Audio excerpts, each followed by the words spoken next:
ಇವತ್ತು ನಾವು ಬಂದ ನಂತರ ವಿಶೇಷವಾಗಿ ಅದೇ ಹೊರಟ್ಟಿ ಸಾಹೇಬರಿಗೆ ಹೇಳ್ತಾ ಇದ್ವಿ, ಅವರ ಒಂದು ಆಶೀರ್ವಾದದಿಂದ ಮೇಲ್ಮನೆಯಲ್ಲಿ ಕೂಡ ನಾವು 3 ಬಿಲ್ಗಳನ್ನ ಪಾಸ್ ಮಾಡಿದ್ದೀವಿ. ಮೊದಲನೇ ಬಿಲ್ ಗಿಗ್ ಬಿಲ್ ಅಂತ ಹೇಳ್ತೀವಿ. ಗಿಗ್ ಬಿಲ್ ಎಕಾನಮಿ ಅಂತಂದ್ರೆ ಯಾರು ಈ ಆಪ್ ಬೇಸ್ಡ್ ಟ್ರಾನ್ಸ್ಪೋರ್ಟೇಷನ್ ಅಲ್ಲಿ ಇರ್ತಾರೆ, ಅಮೆಝಾನ್ ಇರ್ಬೋದು, ಫ್ಲಿಪ್ಕಾರ್ಟ್ ಇರ್ಬೋದು, ಡೆನ್ಸೋ ಇರ್ಬೋದು, ಊಬರ್ ಇರ್ಬೋದು, ಓಲಾ ಇರ್ಬೋದು, ಇಂಥ ಯಾವ ಕಂಪನಿಗಳು ಆಪ್ ಮುಖಾಂತರ ಟ್ರಾನ್ಸ್ಪೋರ್ಟೇಷನ್ ಮಾಡ್ತಾ ಇರ್ತಾರೆ ಅವರಿಗೆ ನಾವು ಗಿಗ್ ವರ್ಕರ್ಸ್ ಅಂತ ಕರಿತೀವಿ. ಅವರಿಗೆ ಇಡೀ ಭಾರತ ದೇಶದಲ್ಲಿ ಇವತ್ತೊಂದು ಹೊಸದಾದಂತ ಕಾನೂನನ್ನು ಮಾಡಿದ್ದೇವೆ. ಈ ಕಾನೂನು ಮಾಡಬೇಕಾಗಿದ್ರೆ ನಾವಿವತ್ತು ರಾಹುಲ್ ಗಾಂಧಿ ಅವರನ್ನು ನೆನೆಸ್ಬೇಕು. ಯಾವ ರಾಹುಲ್ ಗಾಂಧಿ ಅವರು ಭಾರತ್ ಜೋಡಂತ ಕಾರ್ಯಕ್ರಮದಲ್ಲಿ ಅವರು ಕನ್ಯಾಕುಮಾರಿಯಿಂದ ಡೆಲ್ಲಿ ಕಾಶ್ಮೀರವರೆಗೆ ನಡಿಲಿಕ್ಕೆ ಪ್ರಾರಂಭ ಮಾಡಿದ್ರು. ಅಲ್ಲಿ ಗಿಗ್ ವರ್ಕರ್ಸ್ ಬಂದು ಒಂದು ರೆಪ್ರೆಸೆಂಟೇಷನ್ ಕೊಟ್ಟ ನಂತರ ರಾಜಸ್ಥಾನ ಸರ್ಕಾರದಲ್ಲಿ ಇದು ಪ್ರಾರಂಭ ಆಯಿತು. ಆದರೆ ಮುಂದೆ ನಮ್ಮ ಸರ್ಕಾರ ಕಳ್ಕೊಂಡ್ವಿ, ಇದು ಪಾಸ್ ಆಗಲಿಲ್ಲ. ಆದ್ರೆ ಇವತ್ತು ಇಡೀ ಭಾರತ ದೇಶದಲ್ಲಿ ಅತ್ಯಂತ ಯೋಗ್ಯವಾಗಿರ್ತಕ್ಕಂಥ, ವಿಶೇಷವಾಗಿ ಯಾರು ಟ್ರಾನ್ಸ್ಪೋರ್ಟೇಷನ್ ಈ ವಿಷಯದಲ್ಲಿ ಈ ಆಪ್ ಬೇಸ್ಡ್ ಟ್ರಾನ್ಸ್ಪೋರ್ಟೇಷನ್ ಯಾರ್ಯಾರು ಇದ್ದಾರೆ ಅವರಿಗೆ ಯೋಗ್ಯ ಆಗ್ತಕ್ಕಂಥ ಬಿಲ್ಲು ಭಾರತ ದೇಶದಲ್ಲಿ ಯಾವುದೇ ಸರ್ಕಾರ ಮಾಡಿದ್ರೆ ನಮ್ಮ ಕಾಂಗ್ರೆಸ್ ಸರ್ಕಾರ, ಸಾಮಾನ್ಯ ಸಿದ್ದರಾಮಯ್ಯ ಸರ್ಕಾರ ಈ ಸಂದರ್ಭ ಕೇಳಲಿಕ್ಕೆ ಬಯಸ್ತೀವಿ. ಪತ್ರಿಕಾ ಮಾಧ್ಯಮದಿದ್ದಾರೆ, what was the reason beyond this? Reason ಇರ್ತಕ್ಕಂಥದ್ದು, ಯಾವ ಒಬ್ಬ ಮೋಟರ್ ಸೈಕಲ್ ದಿನಕ್ಕೆ 14 ತಾಸು ಆ ಗಾಡಿಯನ್ನು ಓಡಿಸ್ತಾ ಇದ್ದಾರೆ ರೋಡಲ್ಲಿ. ಆಟೋ ರಿಕ್ಷಾ ಡ್ರೈವರ್ ಆಗಿರ್ಬೋದು ಅಥವಾ ಊಬರ್ ಗಾಡಿ ಓಡಿಸ್ತಕ್ಕಂಥನು ದಿನಕ್ಕೆ 12 ತಾಸಿಂದ 14 ತಾಸು ಕೆಲಸ ಮಾಡಿದ್ರೆ ಆ ರೋಡಲ್ಲಿ ಅವನು ಸುಮಾರು ಕೆಜಿ ಗಟ್ಟಲೆ ಕಾರ್ಬನ್ ಡೈಆಕ್ಸೈಡ್ ಅವನು ಇನ್ನೇಲ್ ಮಾಡ್ತಾನೆ. ಅವನಿಗೆ ಎಷ್ಟೇ ನೀವು ದುಡ್ಡು ಕೊಟ್ಟರು ಕೂಡ ಅವನು 20 ವರ್ಷ ಅವನು ಕೆಲಸ ಮಾಡಿದ್ರೆ ಈ ವ್ಯವಸ್ಥೆಯಲ್ಲಿ ಅವನು 15ರಿಂದ 20 ವರ್ಷ ಕಳ್ಕೊಳ್ತಾನೆ. ಯಾವ ಯುವಕ 20 ವರ್ಷದಲ್ಲಿ ಕೆಲಸ ಪ್ರಾರಂಭ ಮಾಡಿದ್ರೆ 45-50 ವರ್ಷದಲ್ಲಿ ಅವನ ಲಂಗ್ಸ್ ಯಾವ್ದು ಕೆಲಸಕ್ಕೂ ಬರಲ್ಲ, ಅಷ್ಟು ಕಾರ್ಬನ್ ಡೈಆಕ್ಸೈಡ್ ನಮ್ಮ ಎಲ್ಲ ಸ್ಥಿತಿಗಳಿದೆ. ಅವ್ರಿಗೆ ಅನುಕೂಲ ಆಗ್ಬೇಕು, ಅವ್ರಿಗೆ ಮೆಡಿಕಲ್ ಫೆಸಿಲಿಟಿ ದೊಡ್ಡ ಪ್ರಮಾಣದಲ್ಲಿ ಸಿಗ್ಬೇಕು, ಅವ್ರಿಗೆ ನಾನು ಅನುಕೂಲ ಆದ್ರೆ ಅವ್ರ ಫ್ಯಾಮಿಲಿಗಳಿಗೆ, ಮಕ್ಕಳಿಗೆ ಅನುಕೂಲ ಆಗ್ಬೇಕೆಂಬ ಒಂದೇ ಒಂದು ಉದ್ದೇಶದಿಂದ ನಾವು ಈ ಗಿಗ್ ಬಿಲ್ ಅನ್ನು ತಂದಿದ್ದೀವಿ. ಮುಂದೆ ಬರ್ತಕ್ಕಂಥ ದಿನಗಳಲ್ಲಿ ಬೋರ್ಡ್ ಕೂಡ ಆಗಿದೆ, ರೂಲ್ ಕೂಡ ಆಲ್ರೆಡಿ ಫ್ರೇಮ್ ಮಾಡಿದ್ದೀವಿ. ಇನ್ನ ಕೆಲವು ದಿನಗಳಲ್ಲಿ ನಾವು ಈ ಕರ್ನಾಟಕ ರಾಜ್ಯದಲ್ಲಿ ಗಿಗ್ ಬಿಲ್ ನ ಇಂಪ್ಲಿಮೆಂಟ್ ಮಾಡ್ತೀವಿ. ಎರಡನೇದು ಸಿನಿ ಬಿಲ್ ನ ಮಾಡಿದ್ದೀವಿ. ಸಿನಿ ಬಿಲ್ ಅಂತಂದ್ರೆ ಏನು? ಕೇವಲ ಸಿನಿಮಾ ವರ್ಕರ್ಸ್ ಅಷ್ಟೇ ಅಲ್ಲ, ಪೌರಾಣಿಕ ನಾಟಕ ಮಾಡ್ತಕ್ಕಂಥವ್ರು, ಡ್ರಾಮಾ ಮಾಡ್ತಕ್ಕಂಥವ್ರು, ಬೇರೆ ಬೇರೆ ಡೊಳ್ಳು ಕುಣಿತ ಯಾರ್ಯಾರು ನಮ್ಮ ಇಲಾಖೆಯ ಕನ್ನಡ ಸಂಸ್ಕೃತಿ ಇಲಾಖೆಯಲ್ಲಿ ಯಾರ್ಯಾರು ಗುರುತಿಸ್ಕೊಂಡಿದ್ದಾರೆ ಅವ್ರಿಗೆ ಹಿಡಿದುಕೊಂಡು ಸಿನಿ ಬಿಲ್ ಅಂದ್ರೆ ವರ್ಷದಲ್ಲಿ ಸುಮಾರು 4 ಕೋಟಿ ನಾವು ಬಿಲ್ಗಳನ್ನ ಹರಿತೀವಿ. ಅಂದ್ರೆ ಖರ್ಚು ಮಾಡ್ತಾರೆ ನಮ್ಮ ಕರ್ನಾಟಕದ ಜನತೆ. ಇಡೀ ಕರ್ನಾಟಕ ರಾಜ್ಯದಲ್ಲಿ ಸುಮಾರು 4 ಕೋಟಿಗೂ ಹೆಚ್ಚು ನಾವು ಟಿಕೆಟ್ಗಳನ್ನ ಖರೀದಿ ಮಾಡ್ತಾ ಇದೀವಿ ಸರ್. ಆ 4 ಕೋಟಿ ಏನ್ ಟಿಕೆಟ್ಗಳನ್ನ ಖರೀದಿ ಮಾಡ್ತಾ ಇದೀವಿ, ಆ ಬೇಸ್ ಮೇಲೆ 1 ಅಥವಾ 2% ನಾವು ಸೆಸ್ನ ಕಲೆಕ್ಟ್ ಮಾಡಬೇಕು. ಆ ದುಡ್ಡು ಏನು ಕಲೆಕ್ಟ್ ಆಗುತ್ತೆ ಅದಕ್ಕೆ ಸಹಭಾಗಿತ್ವವಾಗಿ ಸರ್ಕಾರ ಕೊಡಬೇಕು. ಹಂಗಾಗಿ ಲಕ್ಷಾಂತರ ಜನರು ಸಿನಿ ಫೀಲ್ಡ್ ನಲ್ಲಿ ಸ್ಟಂಟ್ ಮ್ಯಾನ್ ಇರ್ಬೋದು, ಮೇಕಪ್ ಆರ್ಟಿಸ್ಟ್ಗಳು ಇರ್ಬೋದು, ಜೂನಿಯರ್ ಆರ್ಟಿಸ್ಟ್ಗಳು ಇರ್ಬೋದು, ಡಾನ್ಸಿಂಗ್ ಮಾಸ್ಟರ್ಸ್ ಇರ್ಬೋದು, ಇವ್ರಿಗೆ ಯಾವ ರೀತಿಯಾದಂತಹ ಸಮಾಜಕ್ಕೆ ಭದ್ರತೆ ಇರಲಿಲ್ಲ, ಅವರಿಗೆ ಗುರುತಿಸ್ಬಿಟ್ಟು ಇವತ್ತು ನಾವು ಸೋಷಿಯಲ್ ಸೆಕ್ಯೂರಿಟಿನಲ್ಲಿ ಮಾಡಿ ಕಾರ್ಯಕ್ರಮ ಮಾಡಿದ್ವಿ. ವಿಶೇಷವಾಗಿ ಟ್ರಾನ್ಸ್ಪೋರ್ಟ್ ಬೋರ್ಡ್ ಯಾಕೆ ಮಾಡ್ತಾ ಇದೀವಿ, ಏನು ಉದ್ದೇಶ? ಟ್ರಾನ್ಸ್ಪೋರ್ಟ್ ಮಾಡ್ತಕ್ಕಂಥ ಉದ್ದೇಶ ಅಂತಂದ್ರೆ ದಿನದಲ್ಲಿ ತಾಸಿನಲ್ಲಿ 20 ಆಕ್ಸಿಡೆಂಟ್ ಆಗುತ್ತೆ. ತಾಸಿಗೆ ದಿನಕ್ಕೆ ಸುಮಾರು 480 ಆಕ್ಸಿಡೆಂಟ್ಗಳು, ವರ್ಷಕ್ಕೆ 460 ಲಕ್ಷ ಆಕ್ಸಿಡೆಂಟ್ಗಳು, ಸುಮಾರು 1,60,000 ಜನರನ್ನು ನಾವು ಕಳ್ಕೊಳ್ತಾ ಇದೀವಿ. ಡೈರೆಕ್ಟ್ ಆಗಿ ಸುಮಾರು 6.5 ಲಕ್ಷ ಫ್ಯಾಮಿಲೀಸ್ಗೆ ಅನುಕೂಲ ಆಗುತ್ತೆ, ಇಂಡೈರೆಕ್ಟ್ ಆಗಿ ಸುಮಾರು 18 ಲಕ್ಷ ಫ್ಯಾಮಿಲಿಗಳಿಗೆ ಅನುಕೂಲ ಆಗುತ್ತೆ. ಇಷ್ಟೆಲ್ಲ ಅನಾನುಕೂಲ ಆಗುತ್ತೆ. ಜೊತೆಗೆ ದೇಶದ GDPಗೆ 3% GDPಗೆ ಈ ರೋಡ್ ಆಕ್ಸಿಡೆಂಟ್ ನಲ್ಲಿ ಏನು ಜನರು ನಾವು ಜೀವವನ್ನು ಕಳ್ಕೊಳ್ತಾ ಇದಾರೆ ಅವ್ರಿಗೆ ಇವತ್ತು ಈ ದೇಶದ 3% GDPಗೆ ಘಾತಕ ಆಗ್ತಕ್ಕಂಥ ಕೆಲಸ ನಡೀತಾ ಇದೆ. ಆಮೇಲೆ ಈ ಆಕ್ಸಿಡೆಂಟ್ ಆಗ್ತಕ್ಕಂಥ 1,60,000 ಜನರು ಏನಿದ್ದಾರೆ ಅವರು 80% ಜನ 45 ವರ್ಷಗಳಿದ್ದಾರೆ. ಹಂಗಾಗಿ ಟ್ರಾನ್ಸ್ಪೋರ್ಟ್ ಬಿಲ್ಲು ಅಂದ್ರೆ ಇದರಿಂದ ನಾವು ಜಾಸ್ತಿ ಆಕ್ಸಿಡೆಂಟ್ಗಳು ಆಗ್ಬೇಕೆಂಬ ಉದ್ದೇಶ ಅಲ್ಲ, ಆಕ್ಸಿಡೆಂಟ್ಗಳು ಕಮ್ಮಿ ಆಗ್ಬೇಕು, ಅವೇರ್ನೆಸ್ ಕ್ರಿಯೇಟ್ ಮಾಡ್ಬೇಕು. ಈ ಬೋರ್ಡ್ ನಿಂದ ಸೇಫ್ಟಿನೂ ಪ್ರಮೋಟ್ ಮಾಡಬೇಕು, ಪ್ರಿಕಾಷನ್ಸ್ ನ ಪ್ರಮೋಟ್ ಮಾಡಬೇಕು. ಅದ್ರ ಜೊತೆಗೆ ಯಾವತ್ತು ಯಾರು ಕೇವಲ ಬ್ಯಾಡ್ಜ್ ಇರ್ತಿತ್ತು ಅವ್ರಿಗೆ ಮಾತ್ರ ನಾವು ದುಡ್ಡು ಕೊಡ್ತಾ ಇದ್ವಿ. ಇವತ್ತು commercial licence driver, auto rickshaw driver ಇರ್ಬೋದು, ಕ್ಲೀನರ್ ಇರ್ಬೋದು, 407 ಡ್ರೈವರ್ ಇರ್ಬೋದು, ಯಾವುದೇ ಸಿವಿಲ್ ಟ್ರಕ್ ಇರ್ಬೋದು ಅಥವಾ ಮೈನಿಂಗ್ ಟ್ರಕ್ ಇರ್ಬೋದು, ಯಾರೇ ಲಾಜಿಸ್ಟಿಕ್ಸ್ ಕಂಪ್ನಿಯಲ್ಲಿ ಕೆಲಸ ಮಾಡ್ತಕ್ಕಂಥನು, ಗ್ಯಾರೇಜ್ ಮೆಕ್ಯಾನಿಕಲ್ ಕೆಲಸ ಮಾಡ್ತಕ್ಕಂಥನು, ಗ್ಯಾರೇಜ್ ಮೆಕ್ಯಾನಿಕ್ ಇರ್ಬೋದು, ಟೈರ್ ಇರ್ಬೋದು, ಟೈರ್ ಪಂಚರ್ ಆಗ್ತಕ್ಕಂಥನು, ಟೈರ್ ರಿಟ್ರೇಡಿಂಗ್ ಆಗ್ತಕ್ಕಂಥನು, ಯಾರಿಗೆ ಅನಾನುಕೂಲ ಆಗಿ ಅವನ ಮರಣ ಹೊಂದಿದ್ರೆ ಅವನ ಮನೆಗೆ 5 ಲಕ್ಷ ಕೊಡ್ತಕ್ಕಂಥ ಕೆಲಸ ನಮ್ಮ ಸರ್ಕಾರ ಮಾಡ್ತದೆ. ಈ ಸಂದರ್ಭ ಕೇಳಲಿಕ್ಕೆ ಬಯಸ್ತೀನಿ. ಇದು ಪ್ರಾರಂಭಿಕವಾಗಿ ಈ ವರ್ಷ ಈ ಕಾರ್ಯಕ್ರಮ ಪ್ರಾರಂಭ ಮಾಡಿದ್ವಿ ಬಂಧುಗಳೇ. ಟ್ರಾನ್ಸ್ಪೋರ್ಟ್ ಬೋರ್ಡ್ ಮಾಡ್ತಕ್ಕಂಥ ಉದ್ದೇಶ, ಕಿಕ್ ಬಿಲ್ ಮಾಡ್ತಕ್ಕಂಥ ಉದ್ದೇಶ, ಸಿನಿ ಬಿಲ್ ಮಾಡ್ತಕ್ಕಂಥ ಉದ್ದೇಶ, ಮುಂದೆ ಡೊಮೆಸ್ಟಿಕ್ ವರ್ಕರ್ ಬಿಲ್ ಕೂಡ ಮಾಡ್ತಾ ಇದೀವಿ. ಎಲ್ಲರಿಗಿಂತ ಹೆಚ್ಚಾಗಿ ಬಹಳ ವಿಶೇಷವಾದಂತ ಕಾರ್ಯಕ್ರಮ ಹೊರಟ್ಟಿ ಸಾಹೇಬರಿದ್ದಾರೆ. ನನಗೆ ಒಂದು ಅವಕಾಶ ಸಿಕ್ಕಿದೆ ನಿಮ್ಗೆ ಹೇಳ್ಬೇಕು. ನಾವು ಆಶಾದೀಪ ಅಂತ ಒಂದು ಕಾರ್ಯಕ್ರಮ ಮಾಡಿದ್ವಿ. ಪತ್ರಿಕಾ ಮಾಧ್ಯಮದವರಿದ್ದಾರೆ, ದಯಮಾಡಿ ಇದ್ರ ಬಗ್ಗೆ ಜಾಸ್ತಿ ಪಬ್ಲಿಸಿಟಿ ಕೊಡಬೇಕು. DC ಅವ್ರು ಇಲ್ಲೇ ಇದೀರಿ, you should listen to this. There is a programme called Ashadeepa. ಈ ಆಶಾದೀಪ ಕಾರ್ಯಕ್ರಮದಲ್ಲಿ ಸರ್, ಯಾರು SC/ST ಮಕ್ಕಳಿಗೆ ಕೆಲಸ ಕೊಡ್ತಾರೆ, ಯಾರು ಈ ಆಶಾದೀಪ ಕಾರ್ಯಕ್ರಮದಲ್ಲಿ SC/ST ಮಕ್ಕಳಿಗೆ ಕೆಲಸ ಕೊಡ್ತಾರೆ, ಅವರಿಗೆ ನೀವು ಅಪ್ರೆಂಟಿಸ್ ಆಗಿ ತಗೊಂಡ್ರೆ ತಿಂಗಳಿಗೆ 6,000 ನಾವು ಕೊಡ್ತೀವಿ, 2 ವರ್ಷವರೆಗೆ ಕೊಡ್ತೀವಿ.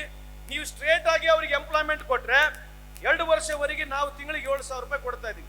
ಉದ್ದೇಶ ಸ್ಮಾಲ್ ಸ್ಕೇಲ್ ಇಂಡಸ್ಟ್ರಿ ಅಲ್ಲೇ ಬೆಳಿಬೇಕು, ಸಣ್ಣ ಸಣ್ಣ ಉದ್ಯಮಿದಾರರಿಗೆ ಅನುಕೂಲ ಆಗ್ಬೇಕು. 10 ಜನರಿಗೆ ಕೆಲಸ ಕೊಟ್ರೆ ನಾವು ಅವನಿಗೆ 70,000 ಕೊಡ್ತಾ ಇದೀವಿ. ಇವತ್ತಿನ ಸ್ವಲ್ಪ ಹೊತ್ತಾದ್ಮೇಲೆ ಇಲ್ಲಿ ಚೆಕ್ ಕೊಡ್ತಾ ಇದೀವಿ. ಪ್ರತಿ ಜಿಲ್ಲೆಯಲ್ಲಿ ಯಾರ್ಯಾರು ಈ ಸ್ಕೀಮ್ ನಲ್ಲಿ ಕೆಲಸ ಕೊಡ್ತಾ ಇದಾರೆ, ಯಾರು ನಮಗೆ ರಿಜಿಸ್ಟರ್ ಮಾಡ್ಕೊಂಡಿದ್ದಾರೆ, ಅವ್ರಿಗೆ ಜಿಲ್ಲಾವಾರು ನಾವು ದುಡ್ಡು ಕೊಡ್ತಾ ಇದೀವಿ. ಅನ್ಲಿಮಿಟೆಡ್ ದುಡ್ಡಿದೆ. ಯಾರೇ ಆದ್ರೂ ಕೂಡ ಈ ಒಂದು ಕಾರ್ಯಕ್ರಮವನ್ನ ತಾವು ಸದುಪಯೋಗ ಪಡ್ಕೋಬೇಕು. DC ಅವರು ನೀವು ಜಾಸ್ತಿ ಒತ್ತು ಈ ಕಾರ್ಯಕ್ರಮಕ್ಕೆ ಕೊಡಬೇಕಂತ ಈ ಸಂದರ್ಭ ಕೇಳಲಿಕ್ಕೆ ಬಯಸ್ತೀನಿ. ಇವತ್ತು BJP ಅವರಿಗೆ ನಾವು ಕೇಳ್ತಕ್ಕಂಥ ಪ್ರಶ್ನೆಗಳು ಇದೆ. ಇದು ದೇಶದ ವ್ಯವಸ್ಥೆ ಬಗ್ಗೆ ನಾವು ಮಾತನಾಡಲೇಬೇಕಾಗತ್ತೆ. ಇದ್ಯಾವುದು ರಾಜಕೀಯಕ್ಕೋಸ್ಕರ ಮಾತನಾಡ್ತಕ್ಕಂಥಲ್ಲ. ಮೊನ್ನೆ ತಾನೇ ನಾನು ನೋಡ್ತಾ ಇದ್ದೆ, BJP ಎಲ್ಲ ಮುಖಂಡರುಗಳು $4 ಟ್ರಿಲಿಯನ್ ನಾವು ಮುಟ್ಟಿಬಿಟ್ಟಿದ್ದೀವಿ, $4 ಟ್ರಿಲಿಯನ್ ನಾವು ಮುಟ್ಟಿಬಿಟ್ಟಿದ್ದೀವಿ ಅಂತ ಹೇಳಿ ಹೆಗ್ಗಳಿಕೆ ಹೇಳ್ತಾ ಇದ್ದಾರೆ. ಏನು $4 ಟ್ರಿಲಿಯನ್ ಅಂತಂದ್ರೆ, $4 ಟ್ರಿಲಿಯನ್ ನಮ್ಮ ದೇಶದ GDP ಅಂತ ಹೇಳ್ತಾರೆ. GDP ಅಂತಂದ್ರೆ ಗ್ರಾಸ್ ಡೊಮೆಸ್ಟಿಕ್ ಪ್ರಾಡಕ್ಟ್ ಅಂತ ಹೇಳ್ತೀವಿ. ಅದು ನಿಮ್ಮಮ್ಮ ಇರ್ಲಿ, ನಮ್ಮಮ್ಮ ಇರ್ಲಿ, ನಿಮ್ ತಾತ ಇರ್ಲಿ, ಯಾರ ತಾತ ಇದ್ರು ಕೂಡ ಇದು GDP ಬೆಳೀತಾನೆ ಇರ್ತದೆ. ಏನಕ್ಕೆ ಬೆಳೀತದೆ ಅಂತಂದ್ರೆ, ಜನಸಂಖ್ಯೆ ಎಷ್ಟಿದೆ, ಜನಸಂಖ್ಯೆ ಆಧಾರಿತವಾಗಿ ನಾವು ಖರ್ಚು ಏನ್ ನಡೀತಾ ಇದೆ ಅದ್ರ ಮೇಲೆ ನಾವು ಎಕಾನಮಿನ ಚೆಕ್ ಮಾಡ್ತೀವಿ, GDP ಗ್ರೋತ್ ನ ಚೆಕ್ ಮಾಡ್ತೀವಿ. ನಮ್ಮಲ್ಲಿ 140 ಕೋಟಿ ಜನಸಂಖ್ಯೆ ಇದೆ. $4 ಟ್ರಿಲಿಯನ್ ನಾವು ಬಹಳ ದೊಡ್ಡ ಮೆರವಣಿಗೆ ಮಾತನಾಡ್ತಿದೀವಿ. ಇದೇ ಅಮೆರಿಕದಲ್ಲಿ ಇರ್ತಕ್ಕಂಥ 30 ಕೋಟಿ ಜನಸಂಖ್ಯೆ, ಅಲ್ಲಿರ್ತಕ್ಕಂಥದ್ದು $26 ಟ್ರಿಲಿಯನ್ ಎಕಾನಮಿ. ಇದ್ರ ಬಗ್ಗೆ BJP ಅವರು ಮಾತಾಡಲ್ಲ. ಯಾವ ಚೈನಾ ನಮ್ಮಷ್ಟೇ ಇದೆ, ಚೈನಾಗೆ ನಮಗೆ ಹೋಲಿಕೆ ಮಾಡಿದ್ರೆ ಚೈನಾ 140 ಕೋಟಿ ಜನಸಂಖ್ಯೆ ಇರ್ತಕ್ಕಂಥ ದೇಶ, ನಾವು ಕೂಡ 140 ಕೋಟಿ ಜನಸಂಖ್ಯೆ ಇರ್ತಕ್ಕಂಥ ದೇಶ. ಆದ್ರೆ ನಮ್ದು $4 ಟ್ರಿಲಿಯನ್ ಇದ್ರೆ ಚೈನಾ ಸುಮಾರು ಇವತ್ತು 17-18 ಟ್ರಿಲಿಯನ್ ಇದೆ. ಯಾತಕ್ಕೆ ವ್ಯತ್ಯಾಸ ಇದೆ ಅಂತಂದ್ರೆ, ಇದರಲ್ಲಿ ಪರ್ ಕ್ಯಾಪಿಟಲ್ ಇನ್ಕಮ್ ಅಂತ ಬರಬೇಕು. ಮೋದಿಜಿ झूठ मत बोलो, खुदा के पास जाना है, ना हाथी है ना घोड़ा है, वह पैदल ही जाना है. ಯಾಕೆ ಹೇಳಿದೆ ಮಾತು ಅಂತಂದ್ರೆ, ಅವರೇ ಸಚಿವರಾಗಿರ್ತಕ್ಕಂಥ ಯಾರು ನಮ್ಮ ಗಡ್ಕರಿ ಸಾಹೇಬರು ಬಹಿರಂಗವಾಗಿ ವಾಸ್ತುಸ್ಥಿತಿನ ಹೇಳ್ತಾ ಇದ್ದಾರೆ. ಏನ್ ಹೇಳ್ತಾ ಇದ್ದಾರೆ ಅಂತಂದ್ರೆ, ಈ ದೇಶದಲ್ಲಿ ಬಡವರಾಗಿ ಹೋಗ್ತಾ ಇದ್ದಾರೆ, ಶ್ರೀಮಂತರಾಗಿ ಬೆಳೀತಾ ಇದ್ದಾರೆ ಅಂತ ಹೇಳಿರ್ತಕ್ಕಂಥ ಮಾತು ಸಂತೋಷ್ ಲಾಡ್ದಲ್ಲ, ನಿತಿನ್ ಗಡ್ಕರಿ ಸಾಹೇಬ್ರದು. ಯಾಕೆ ಹೇಳ್ತಾ ಇದ್ದೀನಿ ಈ ಮಾತು ಅಂತಂದ್ರೆ, ಈ ದೇಶದ 1% ಜನರು, 140 ಕೋಟಿ ಜನಸಂಖ್ಯೆ ಈ ದೇಶದಲ್ಲಿ 1% ಜನರ ಹತ್ರ 50% ಈ ದೇಶದ ಆಸ್ತಿ ಇದೆ. ಇದು ನಾನು ಹೇಳ್ತಾ ಇಲ್ಲ. ಈ ದೇಶದಲ್ಲಿ 1% ಜನರು ಇರ್ತಕ್ಕಂಥ ಏನು ಉದ್ಯಮಿದಾರಿದ್ದಾರೆ, ಅವ್ರ ಹತ್ರ ಈ ದೇಶದ 50% ಅಷ್ಟು ಆಸ್ತಿ ಇದೆ. ಉಳಿತಕ್ಕಂಥ 50% ಬಡವರು ಏನಿದ್ದಾರೆ, ಅವರಲ್ಲಿ ಕೇವಲ 6.4% ಮಾತ್ರ ಈ ದೇಶದ ಆಸ್ತಿ ಇದೆ. ಯಾಕೆ ನಾನು GDP ಬರ್ತಾ ಇದ್ದೆ, ಯಾಕೆ ಪರ್ ಕ್ಯಾಪಿಟಲ್ ಇನ್ಕಮ್ ಹೇಳ್ತಾ ಇದ್ದೀನಿ ಅಂತಂದ್ರೆ, ಪರ್ ಕ್ಯಾಪಿಟಲ್ ಇನ್ಕಮ್ ಅಂತ ಏನ್ ಹೇಳ್ತೀವಿ, ಬೇರೆ ದೇಶಕ್ಕೆ ಚೈನಾನಲ್ಲಿ ಪರ್ ಕ್ಯಾಪಿಟಲ್ ಇನ್ಕಮ್ 12 ಲಕ್ಷ ಇದೆ. ಚೈನಾದಲ್ಲಿ ಪರ್ ಕ್ಯಾಪಿಟಲ್ ಇನ್ಕಮ್ 12 ಲಕ್ಷಕ್ಕೂ ಹೆಚ್ಚಿದೆ. ನಮ್ಮ ದೇಶದಲ್ಲಿ 2,20,000 ರಿಂದ 2,30,000 ಇದೆ ಸರ್. ಆದ್ರೆ ಈ 2,30,000 ಏನು ನಾವು ಪರ್ ಕ್ಯಾಪಿಟಲ್ ಇನ್ಕಮ್ ಅಂತ ಹೇಳ್ತೀವಿ, ಈ ದೇಶದ 5% ಜನರ ಆದಾಯವನ್ನು ನಾವು ತೆಗೆದು ಬಿಟ್ರೆ, ಅದಾನಿ, ಅಂಬಾನಿ, ಟಾಟಾ, ಬಿರ್ಲಾ, ರತನ್ ಟಾಟಾ, ವಿಪ್ರೋ, ಇನ್ಫೋಸಿಸ್, ಈ ದೊಡ್ಡ ಕಂಪನಿಯ ವಹಿವಾಟನ್ನು ತೆಗೆದು ಬಿಟ್ರೆ ನೀವು, ಈ ದೇಶದ ಜನರ ಹತ್ರ ಆವರೇಜ್ ಇರ್ತಕ್ಕಂಥದ್ದು 1,60,000 ವರ್ಷಕ್ಕೆ. ಯಾವ BJP ರೂಲ್ ಸ್ಟೇಟ್ ಇದೆ, ದಯವಿಟ್ಟು ಮಾಧ್ಯಮದವರು ಕೇಳ್ಕೊಳ್ಳಿ. ಯಾವ BJP ರೂಲ್ಡ್ ಸ್ಟೇಟ್ ಬಿಹಾರ್ ಇದೆ. ಬಿಹಾರ್ ನಲ್ಲಿ ಒಂದಿರ್ತಕ್ಕಂಥ ಒಂದು ಜಿಲ್ಲೆಯಲ್ಲಿ ಬಿಹಾರಿನ ಒಂದು ಜಿಲ್ಲೆಯಲ್ಲಿ ಪರ್ ಕ್ಯಾಪಿಟಲ್ ಇನ್ಕಮ್ ವರ್ಷಕ್ಕೆ ಆದಾಯ ಇರತಕ್ಕಂಥದ್ದು 43,000.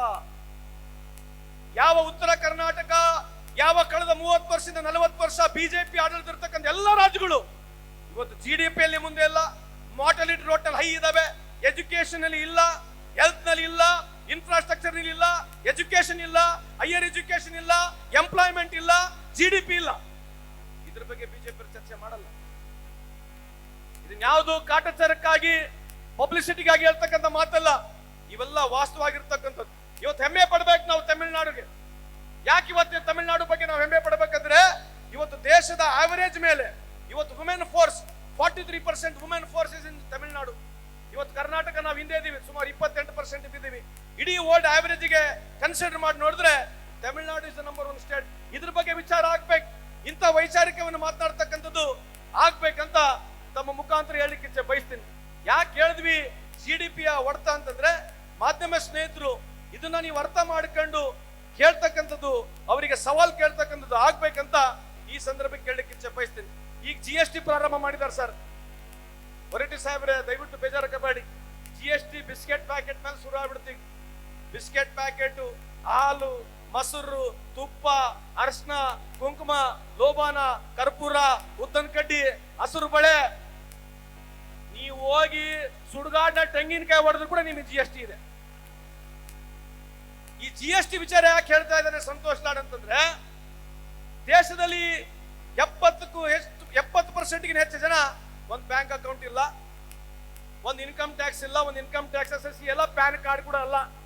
ಇವ್ರು ಕೂಡ ಟ್ಯಾಕ್ಸ್ ಕಟ್ಟಬೇಕು. ನಾವು GST ಯಲ್ಲಿ ಈ ದೇಶದ ಪ್ರತಿಯೊಬ್ಬ ಬಡವ GST ಕೊಡ್ತಾನೆ, ಅವನಿಗೆ ಲಾಭ ಏನಿಲ್ಲ. GST rebate ಬಡವರಿಗಿಲ್ಲ.